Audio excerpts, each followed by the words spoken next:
మోకాళ్లలో గుజ్జును పెంచి నొప్పిని తగ్గించి సర్జరీని దూరం చేసే ఫ్రీడమ్ వాక్. నోరు జారింది, పేరు మారింది. ఇకపై ముద్రగడ పద్మనాభం కాదు, ముద్రగడ పద్మనాభరెడ్డి.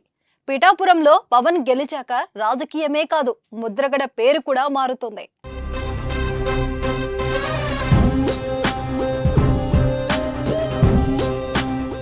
పిఠాపురం నియోజకవర్గం నుంచి జనసేనాని పవన్ కళ్యాణ్ అఖండ మెజారిటీతో విజయం సాధించి ప్రపంచనం సృష్టించారు. వైసీపీ శ్రేణులు ఎన్ని వ్యూహాలు రచించినా జనసేనాని ఓడించడం సాధ్యం కాలేదు.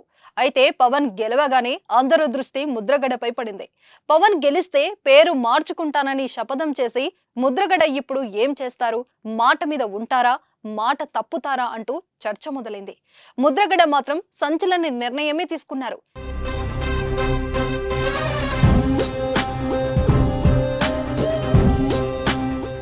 చెప్పినట్టుగానే పేరు మార్చుకోవడానికి సిద్ధమయ్యారు. త్వరలోనే పేరును పద్మనాభరెడ్డిగా మార్చుకుంటానని, గెజిట్ అప్లికేషన్ కోసం అంతా రెడీ చేసుకున్నానని ప్రకటించారు. ముద్రగడ నిర్ణయం రాజకీయ వర్గాల్లో చర్చనీయాంశమైంది. పవన్ కళ్యాణ్ గారి గురించి నేను సవాలు విసిరానండి. పిఠాపురంలో ఓడించి పంపకపోతే నా పేరు మార్చుకుంటాను పద్మనాభరెడ్డిగా అని చెప్పడం జరిగిందండి.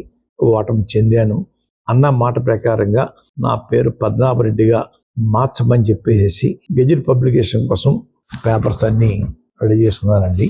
రేపు పూర్తిగా నింపి పేరు మార్పు కోసం దరఖాస్తు చేస్తానండి. కేవలం పవన్ ను ఓడించేందుకు అన్నట్లుగా ఎన్నికల సమయంలో వైసీపీలో చేరారు ముద్రగడ. ఇక వైసీపీలో చేరిన నాటి నుంచి పవన్ టార్గెట్ గా విమర్శలు గుప్పించారు. ఈ క్రమంలోనే పవన్ ను ఓడించకపోతే తన పేరు పద్మనాభరెడ్డిగా మార్చుకుంటానని సవాల్ విసిరారు. అయితే ఇప్పుడు పవన్ కళ్యాణ్ గెలిచారు. దీంతో పద్మనాభరెడ్డిగా మార్చుకుంటానన్న ఆయన మాట మీద నిలబడి పేరు మార్చుకుంటున్నారు. ముద్రగడ నిర్ణయంపై పవన్ కళ్యాణ్ ఎలా స్పందిస్తారో చూడాలి.